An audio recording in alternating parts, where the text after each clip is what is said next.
Hollywood itself is a word. The word is interesting because it's a word that comes from a pagan. Hollywood is the holy wood, and it was the wood that the magical wands were made out of in the pagan sorcery, magic. And these wands were believed that the sorcerers that possessed them could put people into trances and control them. This is part of, this is symbolic, but it's also important to understand that part of what Hollywood literally does is it puts people into trances. It's a dream state. They call it the dream machine in the United States.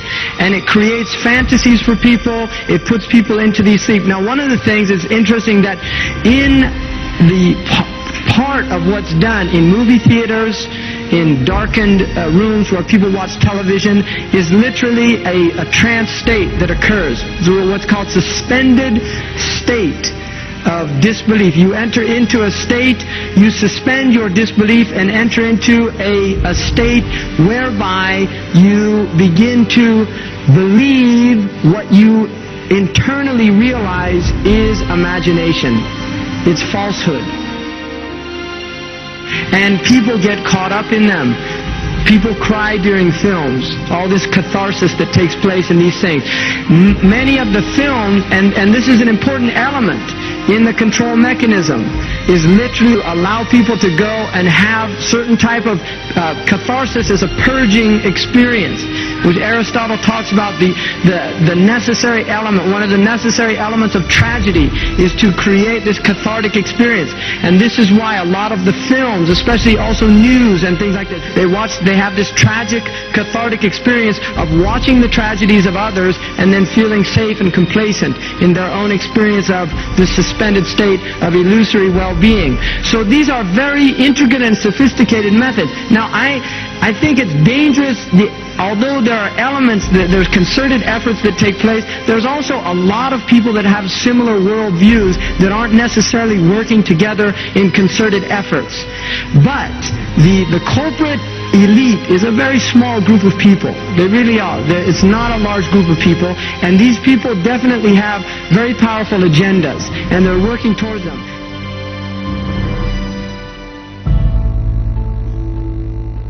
When pulling the strings behind the various forms of media, those in control would in most cases place two parallel messages on display. One, which is the direct surface message that everyone catches.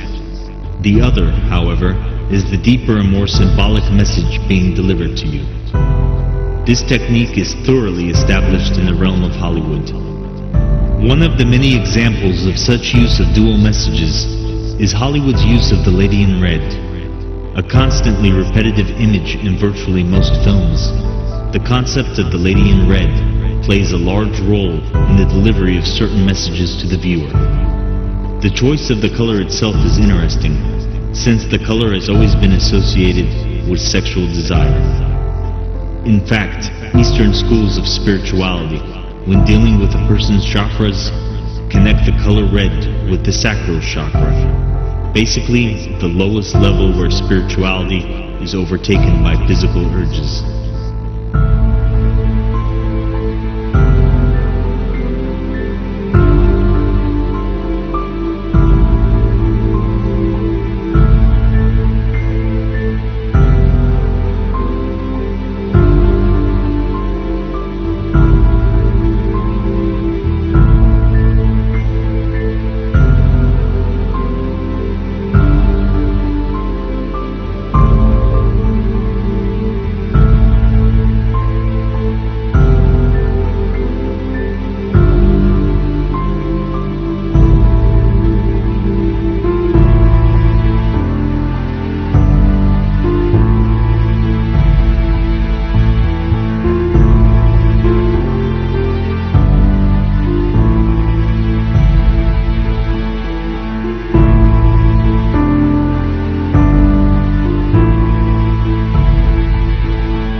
So what is the significance of the lady in red that we see so overly used in the media?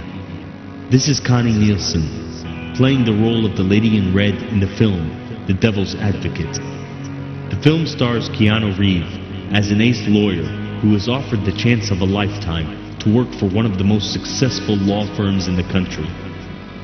As we later learn in the film, the man who offered him this job is in fact Satan himself.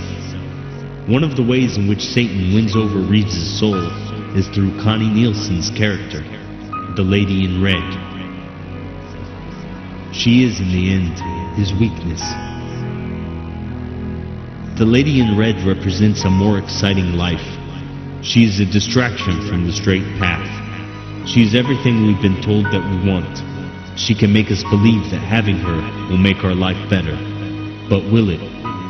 She is Satan's secret weapon, representing all your carnal desires of sex, money, and fame.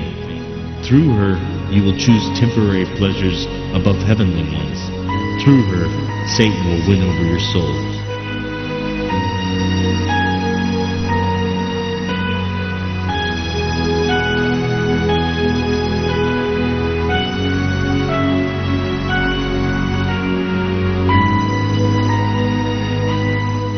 He has her waiting for you on every corner, in the shape and form of materialism, sexual desire, and all other paths he tries to lure you into.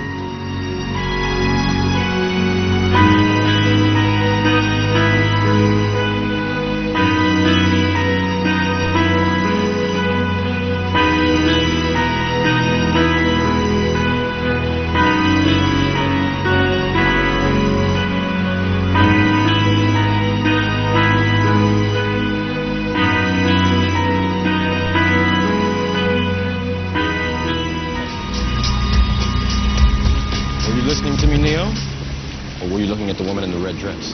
I was... Look again.